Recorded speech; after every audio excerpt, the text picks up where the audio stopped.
So unfortunately, something that happens more commonly in early adulthood is partner abuse. Men and women can both become violent in a relationship.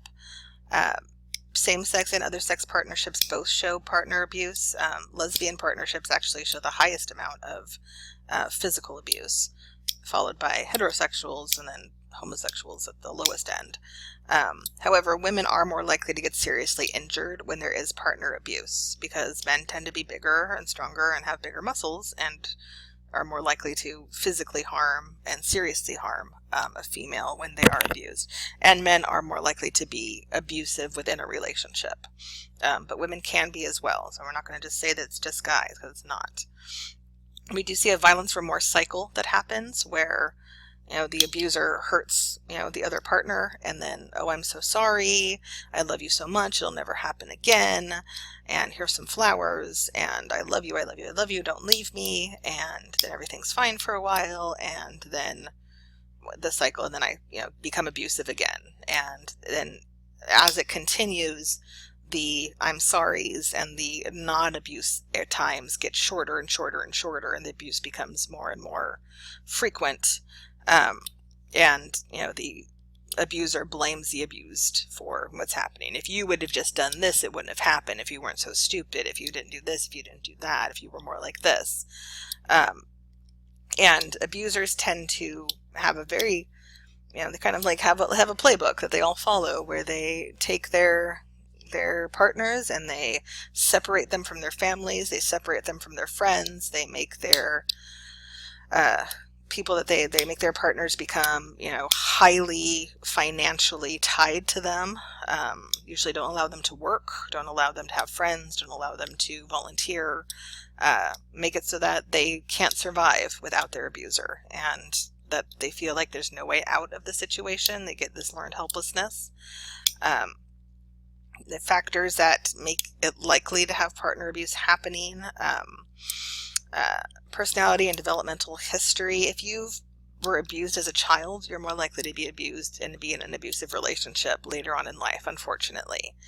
And a lot of that has to do with, we go to what we know. We're attracted to what we know. If our parents were abusive to us, those personality factors are what we've been around. And so when we're around people that have those same personality traits, we're drawn to it because it's similar. And our brain says, oh, I know this.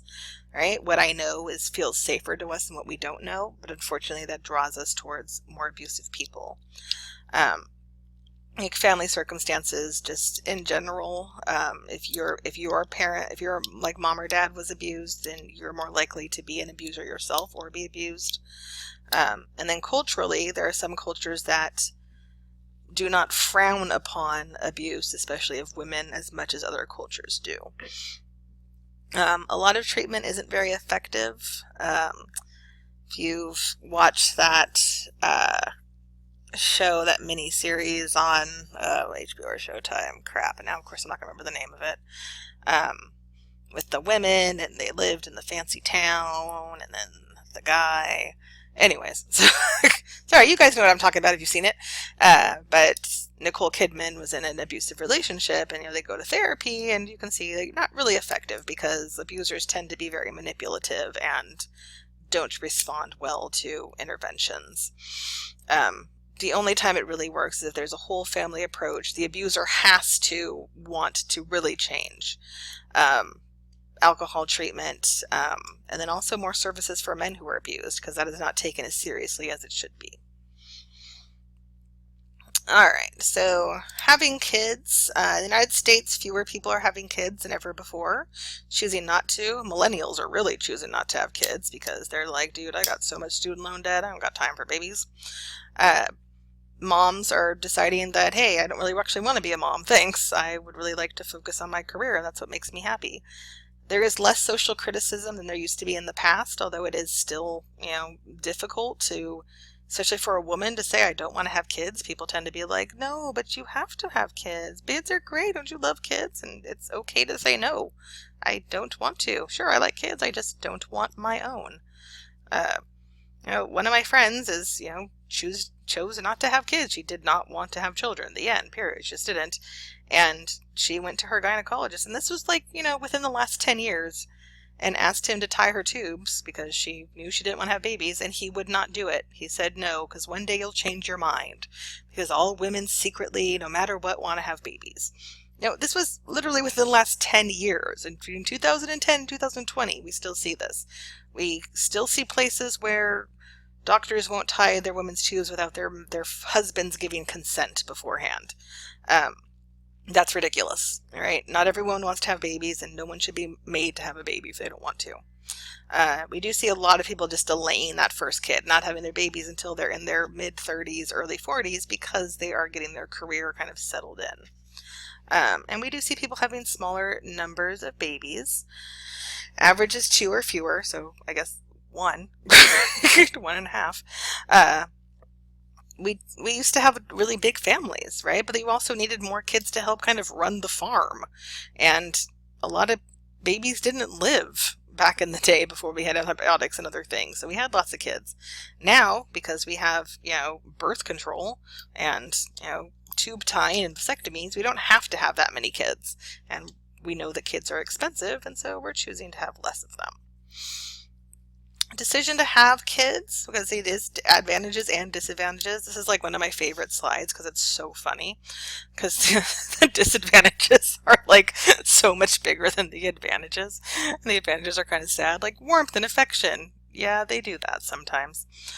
Stimulation and fun. Well, yeah. I mean, this is harder on me right now since I'm stuck in my home with my children for over a month now, and I'm ready to kill both of them. Growth and learning experiences. Carry on the family name. Do not have a child just to carry on your family name. That's like the worst reason ever, other than to try and fix a relationship. And a sense of accomplishment. Like, these are just horrible advantages. Like, you should have kids if you want to have kids. If you just say, I really want to have a baby and I really want to have a kid, then go ahead and have a kid. All right. The advantage is you get to have your kid, and they're great, and you love them, and it's wonderful, and you get to have this little person that you love for the rest of your life. Great. The other reasons are kind of stupid. Disadvantage. There's lots of them. Loss of freedom. Yeah. And the people that say, I've had a dog, so I'm ready to have a kid, you're not ready to have a kid yet, because you can just throw some food on the floor for a dog and then go to work. You can't do that with a baby. All right. You can't just take off and do whatever you want because you have a baby. Financial strain. Babies are expensive. Kids are expensive. Teenagers are expensive. Grown children are expensive. It's a lot of financial strain on you. My friend who decided not to have babies, she lives in this beautiful house. It's like a 5-bedroom, lovely house. And it's clean, and it's beautiful, and I could never afford it. But she can, because she doesn't have kids. Role overload? Yeah, because you're now a mom and a dad, and you're having to do projects, and take care of things, and buy more, and deal with friends, and deal with, all this other stuff that you're doing.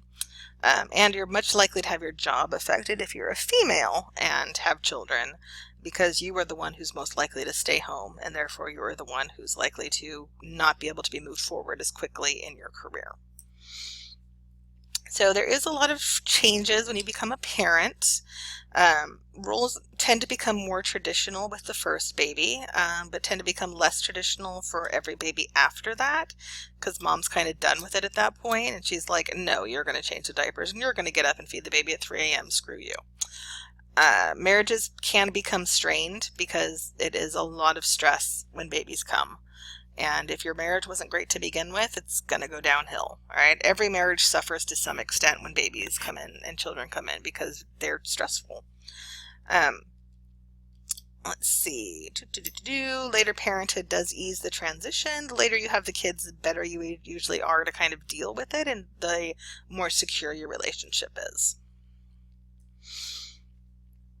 Alright, so a lot of people are choosing just to remain single. Look at this girl. She's a swinging single lady with her yellow chair and her sunglasses. So it is increasing. So about a third of males and a fourth of females in early 20s are single. 8 to 10% remain single for life. Don't ever get married. There are some stressful periods to being single. One of them's in your late 20s because everyone else is getting married and you're going to all these weddings. And then again in your mid-30s, especially for women, because all your friends are having babies and you're going to all these baby showers. And it's like, oh, if I don't have a baby now, like the time, like, so it's ticking, your clock's ticking. Are you going to have babies or not? And that can be pretty stressful. Women are more likely to stay single than men. And this has a lot to do with that fact that women do not gain anything from marriage. Women do not benefit psychologically or physiologically from marriage at all. Men, however, benefit greatly, both psychologically and physically, from marriage. They live longer, they're happier, their quality of life is higher, they're healthier, like all kinds of good things happen for guys who are married. Women, literally no difference if you're married or if you're single. There's no benefit for getting married, so women are more likely to stay single. You're more likely to be single if you're a high socioeconomic status woman because you can afford to not have a man around. If you can take care of yourselves financially, you don't want to get married. Also, if you're a low socioeconomic status man, who's more likely to be single after 30. If you don't have very much money, you don't have that stability that women are looking for, you're likely to be single not out by choice, but because there's not a lot of women that are lining up to say, yeah, let me, support you. African Americans do tend to stay single longer than other ethnic backgrounds, or racial backgrounds, for, kind of multiple reasons, not as much as of a cultural push for marriage in the African American community as we see in like the Asian, Latino community, or white people community, not community, but whatever. Cohabitation, like I said, is increasing. Unmarried, sexually intimate, living together, right? You're kind of like you're married, but you're not married. You're kind of faux married. And you can be common law married after so many years, but depending on what state you live in. This is increasing. It can be preparation for marriage, but we actually find that North Americans who cohabit before marriage are more likely to get divorced. So if you live together, you're more likely to get divorced than if you don't live together before you get married, is what that's saying. Why is that? Doesn't make sense, right? If we live together, we should know that, how it's working out. But a lot of that has to do with, like morals and values. Like people who are super religious don't tend to live together before they're married, and they also tend to not think that divorce is an option. So that plays into a lot of that. It is an alternative to marriage, and we do see a lot of people in Europe that just cohabitate and don't get actually married. And cohabitating gay and lesbian couples tend to also report a really strong commitment to each other. You don't have to have a physical marriage license to be committed to each other. If you're childless and it's involuntary, meaning you want to have a baby but don't have a baby, it might be because you don't have a parenthood partner and you don't want to have a baby by yourself.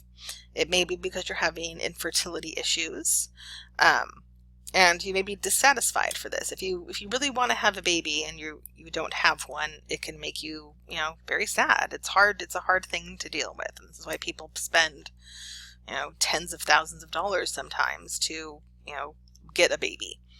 If you're voluntarily childless, it's usually college-educated people who are committed to their jobs and say, I don't want kids, like we said. So about 20% of women don't have children, for either involuntarily or voluntarily. And like I said, those negative stereotypes are weakening as we kind of have evolved. So our divorce rates in America have stabilized since about the 1980s. Between 45 and 50% of marriages end in divorce. So usually about 1 in 2 marriages end in divorce. There are 2 people that get married, one of them, there will be a divorce. It's 10% higher for remarriages. And pretty much every time you get married, you increase your likelihood of getting a divorce. So at your first marriage, you have about a 50% chance of getting divorced. Your second marriage, that goes up to about 60 to 70%. Your third marriage, you're at like 80 to 90%. The first 7 years of a marriage are when you're most likely to get divorced. And then again, after the kids leave, so around midlife, when the kids go off and have left the home and you're back to just being the 2 of you again, you look at each other and say, oh God, who are you? You're likely to get a divorce again. when young and adolescent children are involved, there's obviously going to be those, harder things to deal with, which we've talked about in other chapters. Our causes and factors in divorce: ineffective problem solving, living separate lives and not, keeping each other, in what you're doing, right? Not doing things together. The big problems that we see that lead to divorce are infidelity, right? People cheating. You're more likely to get a divorce if the woman cheats than if the man does. Money issues, absolutely, are pretty much the top problem, and if there's substance abuse problems.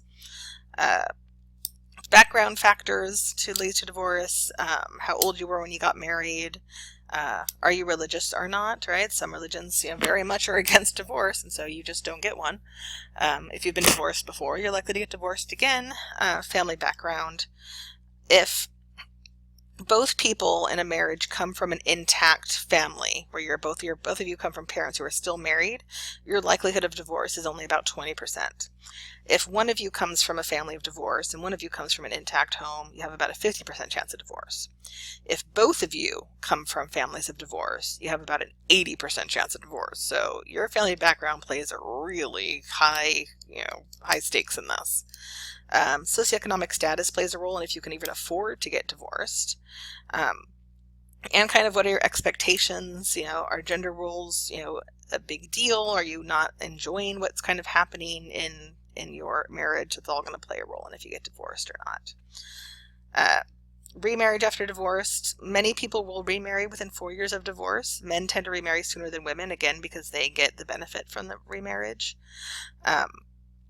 Those remarriages are, vulnerable to break up, especially if you don't fix what you did wrong in the first marriage. You can view a divorce as an acceptable resolution, right? If it doesn't work out, we'll just get divorced, the end.